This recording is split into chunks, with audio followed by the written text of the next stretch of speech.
Hello बच्चों, चलिए प्रश्न को देखते हैं। प्रश्न है कौन सा समीकरण द्विघात समीकरण है। तो यहाँ पर हमें एक समीकरण दिया गया है, हमें जांच करनी है कि द्विघात समीकरण है या नहीं है। समीकरण है हमारे पास x योग 1/x बराबर 1। तो प्रश्न को आगे हल करें उससे पहले जो प्रश्न की मुख्य अवधारणा है उस पर विचार करते हैं। तो इस प्रश्न के लिए जो मुख्य अवधारणा है वह हो जाएगी द्विघात समीकरण।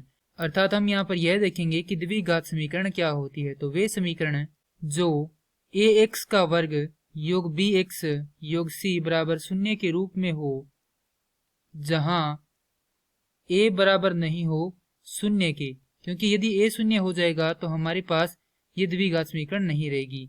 अब यहाँ पर समीकरण है x योग 1/x बराबर 1। तो यहाँ से लघुत्तम लेकर इसको हल करेंगे तो हमारे पास है x का वर्ग योग 1 बराबर x। इसे हम सही तरीके से लिखेंगे तो यह हो जाएगी x का वर्ग घटाव x योग 1 बराबर 0।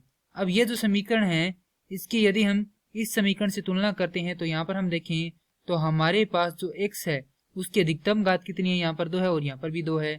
यहाँ पर x है और यहाँ पर भी क्या है, x है। और यहाँ पर अचर मान है और यहाँ पर भी क्या है, अचर मान है। तो यहाँ से हम कह सकते हैं कि यह जो समीकरण है वह द्विघात समीकरण के व्यापक समीकरण की तुल्य है।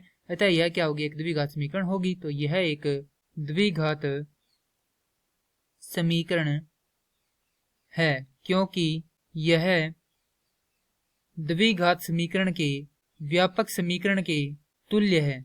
और यही क्या है, हमारे प्रश्न का उत्तर है। मैं आशा करता हूं कि यह प्रश्न आपको समझ में आया होगा। धन्यवाद।